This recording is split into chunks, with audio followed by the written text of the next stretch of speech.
नमस्कार, मैं अफसर हुसैन गाज़ीपुर से। आज हम स्टूडियो में एक ऐसी शख्सियत से मुलाकात कराएंगे आप लोगों को जो जाने माने गाज़ीपुर के स्वामी सहजानंद महाविद्यालय स्नातकोत्तर महाविद्यालय गाज़ीपुर के असिस्टेंट प्रोफेसर हैं, जिनकी राजनीति शास्त्र के ये अध्यापक भी हैं और साथ ही साथ आज के डेट में राजनीतिक गलियारे में ज़बरदस्त चहल पहल चल रही है। अभी 3 चुनाव हुए हैं और उसमें आप देखें किस तरह से सोच बनी, क्या हो रहा था, लोगों की सोच क्या थी, लेकिन रिजल्ट कुछ और निकला। तो आइए हम देर न करके पहले डॉक्टर साहब का परिचय देते हैं। डॉक्टर नर नारायण राय, जो कि स्वामी सहजानंद के राजनीति शास्त्र के असिस्टेंट प्रवक्ता हैं और साथ ही साथ आप बखूबी जानते हैं डॉक्टर बालवेश्वर विक्रम जी को, जो कि असिस्टेंट प्रोफेसर समाजशास्त्र के प्रवक्ता हैं। यह प्रभु नारायण सिंह स्नातकोत्तर महाविद्यालय कासमाबाद गाज़ीपुर के प्रवक्ता हैं। तो डॉक्टर साहब, हम लोग आज चुनाव के बारे में ही थोड़ा सा लोगों के बारे में बातें करेंगे कि जिस तरह से चल रही थी, इससे पहले चुनाव में देखा जा रहा था हर बार कुछ ना कुछ नई ट्रिक आ जाती है। अभी एक खिलाड़ी थी, कुश्ती खिलाड़ी थी, बहुत ज़ोरों शोर से ये हुआ कांग्रेस में शामिल हुई, लेकिन सुनने में जो आ रहा था उतना नहीं सामने आया। तो सबसे पहले डॉक्टर साहब से हम गुजारिश करेंगे कि जो हरियाणा चुनाव हुआ, कश्मीर चुनाव हुआ, उस पर थोड़ा सा प्रकाश डालें। देखिए, भारत के राजनीति व्यवस्था में लोकतंत्र का बड़ा महत्व है और लोकतंत्र का पर्व है चुनाव। और ये चुनाव जो एक उत्सव के रूप में है हमारे देश में, आए दिन संपन्न होता रहता है और इसमें इतिहास बनते हैं, इतिहास बिगड़ते भी हैं। अभी 2 प्रांतों में चुनाव हुआ, हरियाणा और जम्मू कश्मीर में। दोनों अपने आप में एक ऐतिहासिक चुनाव रहे। इस चुनाव का यदि समीक्षात्मक विश्लेषण किया जाए तो दोनों में थोड़ा सा डिफरेंस दिखेगा, अलग अलग रिजल्ट को लेकर, अलग अलग मतदान को लेकर और अलग अलग सोच को लेकर। लेकिन चूंकि दोनों भारत के लोकतंत्र की व्यवस्था के तहत हैं, इसलिए हम दोनों को समीक्षात्मक विश्लेषण एक साथ कर सकते हैं। बात करें सर्वप्रथम हरियाणा का, तो हरियाणा जब से एक प्रदेश बना 1 नवंबर 1966 को सर्वप्रथम एक पूर्ण प्रदेश के रूप में इसको मान्यता मिली और तब से अब तक जितने भी चुनाव हरियाणा में विधानसभा के हुए हैं, उसमें ऐसा कभी देखने को नहीं मिला है कि कोई भी सरकार तीसरे टर्म में भी पूर्ण बहुमत से चुनाव जीत गई हो और सरकार बनाने जा रही हो। ये निश्चित तौर से एक अलग ऐतिहासिक निर्णय देखने में प्रतीत होता है। इसके पीछे परिस्थितियां अनेक हो सकती हैं, एक परिस्थितियों की चर्चा यहाँ करना कम होगा। परिस्थितियां अनेक हैं, वो परिस्थितियां राष्ट्रीय स्तर की भी हैं और क्षेत्रीय स्तर की। तो राष्ट्रीय स्तर की जब बात की जाए तो राष्ट्रीय स्तर पे अनेक दलों का एक गठबंधन कार्य कर रहा था, जिसमें कि कांग्रेस पार्टी मुख्य तौर से थी, भारतीय राष्ट्रीय कांग्रेस। उसके साथ जो इंडी गठबंधन, जिसमें माननीय अखिलेश यादव की पार्टी समाजवादी पार्टी, अरविंद केजरीवाल जी की आप पार्टी और अन्य भी पार्टियां थीं। लेकिन यहाँ कुछ परिस्थितियां ऐसी बनी जिसमें इंडी गठबंधन को लेकर कांग्रेस पार्टी बहुत उत्सुक नहीं दिखी और ऐसा कोई समझौता हुआ नहीं और कांग्रेस ने एकला चलो का नारा दिया कि हम अकेले ही चुनाव लड़ेंगे और उसका खामियाजा मुझे लग रहा है कहीं न कहीं कांग्रेस पार्टी को भुगतना पड़ा है और जिस कारण कांग्रेस पार्टी की उसी के इंडी गठबंधन के साथियों ने आलोचना करनी शुरू कर दी हैं।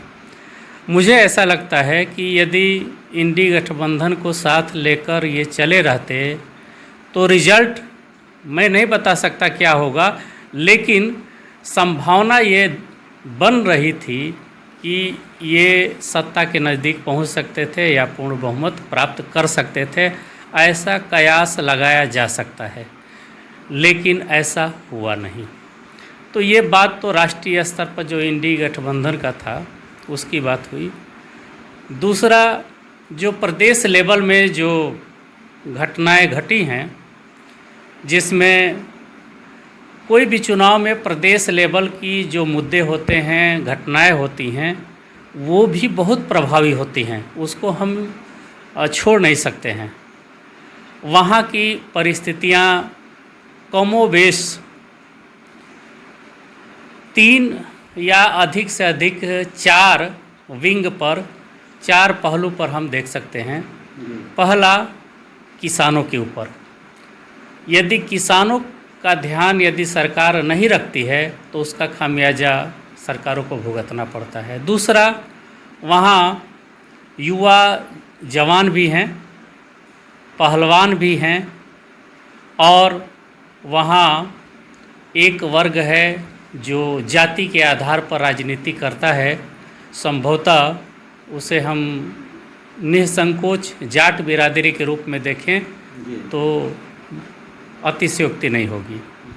तो इन सब का समायोजन लेकर एक चलना किसी भी राजनीतिक दल के लिए बहुत ही टेढ़ी खीर है। वहाँ पे मेरे जानकारी में जो है, वहाँ लगभग 2011 की जनगणना के हिसाब से 2,34,00,000 की जनसंख्या है। अब संभवतः 3 करोड़ के आसपास हो चुकी होगी। जनगणना उसके बाद हुई नहीं, कोरोना काल में 2021 में जनगणना होना था, लेकिन कोरोना काल के चलते नहीं हो पाई। तो 2011 की जनगणना के अनुसार वहाँ लगभग 2,34,00,000 कुछ हज़ार की जनसंख्या है, जिसमें 17% जाट हैं जनसंख्या में और 24% ओबीसी, जिसमें अहिर और यादव हैं, और 30% फॉरवर्ड क्लास के जो अपर कास्ट हैं, जिसमें ब्राह्मण हैं, बनियास हैं, पंजाबी हैं और अन्य हैं, और शेष 21% जो है वहाँ दलित हैं, और जो थोड़ा बहुत हैं और जिनकी संख्या बहुत कम है, जिसमें अन्य धर्म के लोग भी हैं, जैन भी हैं, वो उतने प्रभावी नहीं हैं। इन 4 कैटेगरी की बात की जाए तो ये चारों फैक्टर मिलजुल कर यदि काम करते हैं तो वहाँ प्रचंड बहुमत से कोई भी पार्टी सरकार बना लेती है। यहाँ थोड़ा समीकरण बदला। विनेश फोगाट जो पहलवान थी, उनके साथ, पहलवानों के साथ दिल्ली में जो कुश्ती संघ के अध्यक्ष थे माननीय ब्रजभूषण जी, उनके द्वारा उनका कहना था पहलवानों का कि हमारे साथ कुछ गलत अभद्रता की गई थी। उसके आरोप में उनके ऊपर मुकदमा हुआ और धरना प्रदर्शन हुआ, जिसका भारतीय जनता पार्टी की सरकार ने पुरजोर ढंग से विरोध किया और उनको धरने से हटा दिया, जिसका नेगेटिव प्रभाव हरियाणा के चुनाव में भुगतने की बात की गई थी। लेकिन ऐसा कुछ दिखा नहीं। कारण ये था कि सच्चाई पूरी तरह से वह नहीं थी जो कि प्रदर्शन के दौरान पहलवानों के द्वारा दिखाया जा रहा था। वो एक राजनीति थी उत्तर प्रदेश और हरियाणा के दबदबा की, कि कुश्ती संघ हरियाणा के पास, चूँकि पहलवान भारत में सबसे ज़्यादा हरियाणा से निकलते हैं, ओलंपिक में सबसे ज़्यादा हरियाणा से जाते हैं, तो कुश्ती संघ का अध्यक्ष या इस तरह के महत्वपूर्ण पदों पर हरियाणा का कोई रहेगा तो अच्छा रहेगा, और ऐसा नहीं हुआ। उसको लेकर भी उसमें राजनीति हुई, जिसको विपक्षी दलों ने काफ़ी पुश किया और आगे बढ़ाया, लेकिन इसका वो जो लाभ मिलना चाहिए नहीं हुआ। जी, उसका लाभ, उतना लाभ मिलना चाहिए था विपक्षी दलों के हिसाब से, वो लाभ उनको मिलता हुआ इस चुनाव में दिखा नहीं। जी। कारण ये है कि अब जनता जैसे जैसे शिक्षित हो रही है, वैसे वैसे जागरूक हो रही है।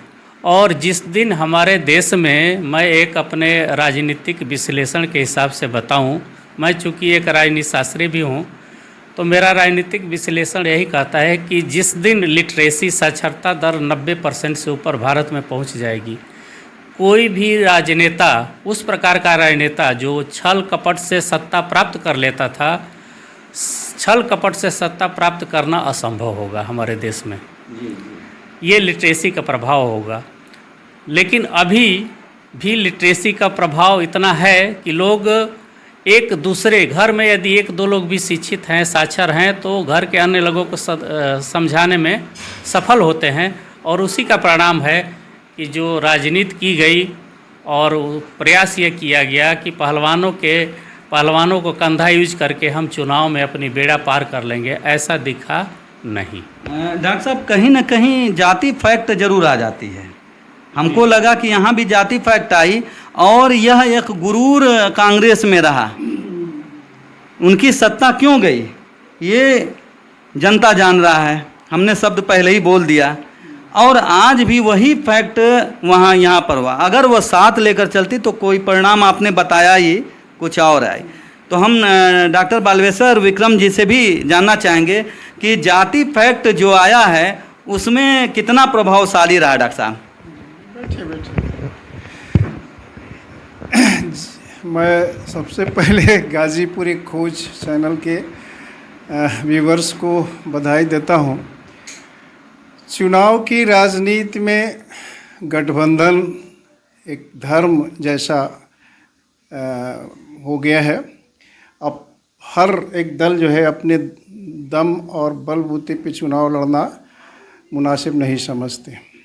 दूसरी बात यह है कि जातीय गुणागणित या जातीय समीकरण हर एक दल का एक स्वभाव बन गया जी। तो जातियाँ, एक तो ये है कि अभी मैं आदरणीय नरेंद्र मोदी को सुन रहा था कि विपक्षी दलों ने हरियाणा में बहुत कोशिश किया कि समाज को जातियों में बांट करके हम चुनाव जीत लें, लेकिन यह बटे नहीं, हिंदू वोट पोलराइज हुआ। मैं इस सोच के बिल्कुल दरखिलाफ कहता हूँ, ये तो समाज ऑलरेडी बटा हुआ है। आप लोगों ने बांट करके इसको विभिन्न खंडों में, विभिन्न जातियों में, वर्णों में, पसमानदा समाज, मुसलमानों का, पिछड़ा, दलित, वनवासी, हर वर्ग तो आपने पहले से भी बांट के, उसको बांटना क्या है? सही बात है। ये बटे हुए समाज को राजनीति और मतदान के माध्यम से हम एक करते हैं। विपक्षी दलों को वोट मिला है, 37 सीट मिली है कांग्रेस को, वह जनता का ही मतदान है, वो जनता ने ही जो है उनको जिताया है। आपको 48 सीट मिला है, आप सत्ता में गए हैं, बस फर्क यही है। तो वह जो जातीय समीकरण है, जहाँ दलित है, पीढ़ी की राजनीति उत्तर प्रदेश में हो रही है, कहीं कामयाब हो जाता है, कहीं आप हिंदू फैक्टर ले जा कर के कहते हैं ना कि ये हिंदू हैं, दलित, पिछड़े और ये वनवासी नहीं हैं, ये हिंदू हैं। आप भी तो बटे हुए लोगों को ही एक कर रहे हैं ना। तार्किक रूप से देखें तो ऑलरेडी बटा हुआ समाज है और जातीय समीकरण राजनीति का स्वभाव है। तो इसमें क्या जातीय जो समीकरण है और जिस तरह से राजनेता इसमें राजनीति करते हैं, नुकसान किसका हो रहा है? दरअसल यह नुकसान तो भारतीय लोकतंत्र का ही हो रहा है। जैसा कि डॉक्टर साहब कह रहे थे कि जिस दिन लिटरेसी 90% हो जाएगी, इन राजनेताओं की मनमानी नहीं चलेगी या जाति का गुणागणित या फिर आप देखें तो वैज्ञानिक सोच के आधार पर चुनाव होगा। मुझे लगता है कि इस समाज में लिटरेसी 100% भी हो जाए तो जाति एक स्वभाव के रूप में अपना काम करेगा। जाति बहुत सारे मामलों में रोटी बेटी के रिश्तों में भी काम करता है। राजनीतिक मोल तोल के मामले में तो अब एक राजनीतिक स्वभाव ही बन गया है पूरे समाज का। कोई भी दल इस बात का दावा करके नहीं आ सकता कि नहीं हम बिना जाति के समीकरण के चुनाव जीत सकते हैं, ना ही कैंडिडेचर फिक्स करते हैं वो। तो जातियां अपने स्वभाव से काम करेंगी, धर्म भी अपने ढंग से काम करेगा, लेकिन जब वैज्ञानिक सोच हमारी विकसित होती है, शिक्षा का प्रभाव बढ़ता है, तो हमारी वैज्ञानिक सोच के आधार पर हम तटस्थ तरीके से, न्यूट्रल तरीके से भी वोटिंग करते हैं और निरपेक्ष भाव से, धर्मनिरपेक्ष भाव से भी हमारा स्वभाव विकसित होता है। तो लोकतंत्र में, भारतीय लोकतंत्र में धर्मनिरपेक्षता, तटस्थता, वैज्ञानिकता की सोच विकसित होगी, मैं ऐसा समझता हूँ। और हम एक निष्कर्ष पर पहुंचा जाए इस पे कि इसका प्रभाव जो चुनाव हुआ है, इसका प्रभाव आगे आने वाले चुनाव पर पड़ेगा कि नहीं डॉक्टर साहब? इस चुनाव का प्रभाव निश्चित तौर से भारतीय राजनीति में दिखाई दे रहा है और आगे आने वाले चुनाव में भी पड़ेगा।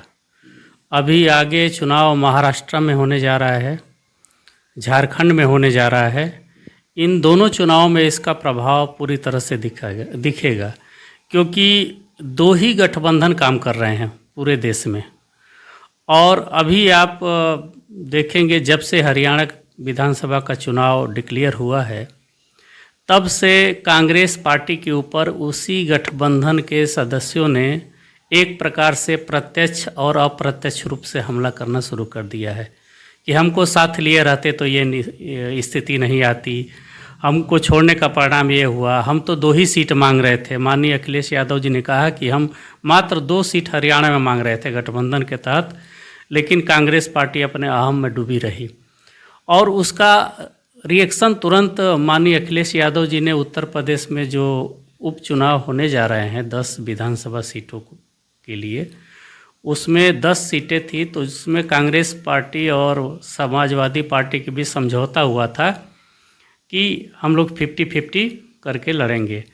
लेकिन कल का न्यूज़ है कि कल माननीय अखिलेश यादव ने अपने पार्टी की तरफ से 6 सीटों पर अपने उम्मीदवार की घोषणा कर दी है और 4 सीट छोड़ा है। और उनके तरफ से पार्टी प्रवक्ता का कहना था कि कांग्रेस को अधिक से अधिक 2 सीट हम दे सकते हैं, 2 से ज़्यादा सीट नहीं दे सकते हैं, वो भी हम अपने हिसाब से देखेंगे कौन सी सीट दी जा सकती है। तो ये प्रभाव तुरंत आप देखना हो तो इस रूप में देख सकते हैं। बाकी तो विधानसभा का जब चुनाव की घोषणा होगी, अधिसूचना जारी होगा, उस समय जो गठबंधन बनेंगे टूटेंगे वो भी देख सकते हैं। माननीय असदुद्दीन ओवैसी जी का भी बयान कल हमने एक न्यूज़ चैनल पर देखा, जिसमें वो कह रहे थे कि हमारे ऊपर अब तक ये आरोप लगाया जाता रहा है कि हम जहां खड़ा होते हैं उससे भाजपा को बल मिलता है और भाजपा जीतती है। और उन्हीं का कहना था कि इसमें तो हम खड़ा नहीं थे और भाजपा जीत गई, अब क्या कहेंगे? ईवीएम को दोष देना कब तक आप ये जारी रखेंगे? तमाम ये प्रश्न कांग्रेस पार्टी के ऊपर उठ रहे हैं। तो इसका प्रभाव तो ये दिख रहा है, त्वरित दिख रहा है और आगे भी दिखेगा, मुझे ऐसा लगता है। इसमें जैसे विपक्ष पार्टी को, मेरे ख्याल से विपक्ष पार्टी को जुबान के साथ साथ वर्क करने की आवश्यकता है। अब वो चीज़ नहीं रह गई है। जिस तरह पक्ष वाली राजनीति, जो पक्ष पार्टी राजनीति कर रही है, वो मतलब ज़मीन पर उतर रही है, तभी उसको लाभ मिल रहा है। सीधी सी बात है। हम केवल बयानबाजी करके चले जाएं और उसके बाद हम जनता को छोड़ दें उसी बेबसी में, लाचारी में, तो ऐसा ही रिजल्ट आता रहेगा। और मोदी अब भी सब पे भारी हैं इस चुनाव को देखकर, कहा जा सकता है। कितने लोग मैं जान रहा हूँ कि सुनेंगे तो इस पर कमेंट आएगा, लेकिन जिस तरह से राजनीति चल रही है, गलियारे में राजनीति चल रही है, उसको देखकर कहा जा सकता है कि अभी भी भारी हैं। क्योंकि अभी थोड़ी सी बात हो रही, आपस में आप लोग सीट के लिए लड़ बैठते हो। हम ये तो नहीं कह सकते हैं, लेकिन इतना कहना है कि अगर आगे कुछ करना है तो ज़मीन पर आना पड़ेगा। क्यों डॉक्टर साहब? जमीन की राजनीति तो हर एक दलों के लिए आवश्यक है। आप बहुत हम पिछले 3-4 साल से रीड कर रहे हैं। राहुल गांधी ने जब पदयात्रा भारत की शुरू की तो राहुल गांधी में एक बड़ा बदलाव आया, उनकी राजनीतिक सोच में, राजनीतिक व्यवहार में भी। और ख़ासकर उन्होंने 2-3 चीज़ें टारगेट किया कि यहाँ नफ़रत की जो राजनीति हो रही है, अल्पसंख्यकों को जो टारगेट किया जा रहा है, उसके खिलाफ, वो हिंदुइज़्म के खिलाफ बोल रहे थे। और वास्तव में नफ़रत के खिलाफ मोहब्बत की दुकान कि जैसे वो राजीव गांधी बोल रहे हैं मुसलमानों के नफरत के खिलाफ या उनके साथ अन्याय हो रहा है, कितना प्रैक्टिकल में उतर रहे हैं।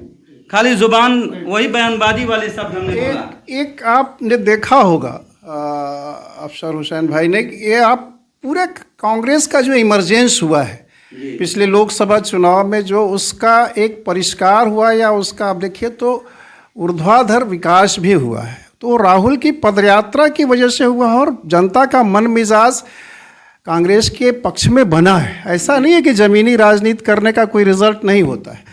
राहुल केवल शौक से नहीं भारत की पदयात्रा कर रहे थे, वह राजनीति के माध्यम से, पदयात्रा के माध्यम से कांग्रेस में जान डालने की कोशिश कर रहे थे और उसमें सफल हुए हैं। वो मोदी को चुनौती देने में सफल हुए हैं। लोकसभा का रिजल्ट भी बताता है कि यह यूपी में कांग्रेस कहीं नहीं थी पिछले 30 साल में, और यहाँ क्षेत्रीय दल ही हमेशा शासन करते रहे। सपा बसपा का ही वर्चस्व रहा, भाजपा का ही वर्चस्व रहा। इसमें कांग्रेस ने एक बड़ी भूमिका निभाई है। ये उपचुनाव में 10 सीटों में वो बार्गेनिंग करने की स्थिति में है। सपा कह रहा है कि नहीं, हम आपको 3 सीट देंगे। इसका मतलब है कांग्रेस में वह ताकत आई है।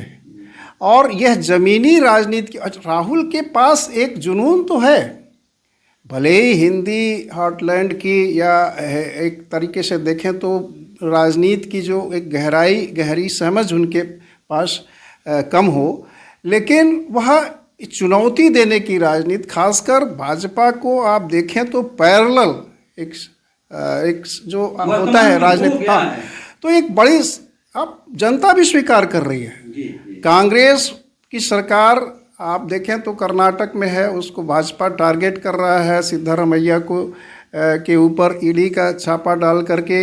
ये तो मान लीजिए एक राजनीति का स्वभाव उनका हो गया है, तो आप ईडी और सीबीआई का इस्तेमाल कर लें और पार्टियों को परेशान करें, नेताओं को परेशान करें। लेकिन यह हरियाणा में सरकार निश्चित बननी थी, हुड्डा को लीडरशिप दे करके उसको बनना ही था, लेकिन वहाँ टैक्टिक्स से चुनाव भाजपा ने निकाला है। भाजपा ने अपने कोई कहते हैं ना कि वो एक लहर हो या भाजपा में कोई पॉजिटिव लहर की वजह से चुनाव निकला, ऐसा नहीं है। भाजपा के खिलाफ पूरा निगेटिव वातावरण था, एंटी इंकम्बेंसी थी। 37 सीट ऐसे ही थोड़ी आ जाती है। आप देखें तो 5 सीटों पर तो सीधे आम आदमी पार्टी ने उसको हराया। 2-2 हज़ार से कोई हार रहा है कांग्रेस का कैंडिडेट, ऐसे 10 सीटें आराम से निकलती, उनकी सरकार बनती।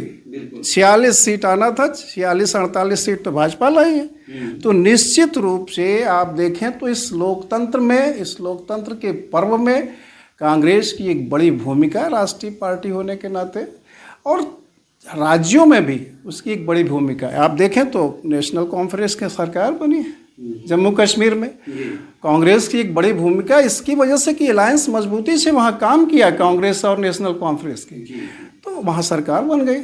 और यहाँ भी अलायंस सब लोग स्वीकार कर रहे हैं कि इंडी अलायंस अगर ईमानदारी से लड़ता, अगर 5 सीट भी आप आम आदमी पार्टी को दे देते और क्षेत्रीय दलों से समझौता करते तो कांग्रेस की सरकार बनती। एंटी इनकम्बेंसी थी ही लोगों के जहन में, आज भी है। ये लोकप्रिय सरकार नहीं है भाजपा की। मैं आरोप लगाता हूं कि यह गैर लोकप्रिय सरकार थोपी गई है जनता के ऊपर। ये तो आपने बिल्कुल कहा, लेकिन रिजल्ट कुछ और आ जाता है। इसमें कहीं ना कहीं विपक्ष की कमी होती है। अब हम लोग कार्यक्रम को कुल मिलाकर किसी वर्ग में, चाहे राजनीति हो, चाहे आम जिंदगी में इंसानों के ज़िंदगी की बात हो, तो अब बदलाव आ गया है। अब बदलाव कैसा है? हार्ड वर्क नहीं, स्मार्ट वर्क की ज़रूरत है। और वर्क तो सभी करते हैं, लेकिन स्मार्ट वर्क जो करेगा वही सक्सेस होगा। तो मैं अफसर हुसैन, गाजीपुर एक खोज चैनल से और डॉक्टर साहब का बहुत बहुत आभार व्यक्त करूंगा जो हमारे यहाँ आएँ और अपनी बात रखें।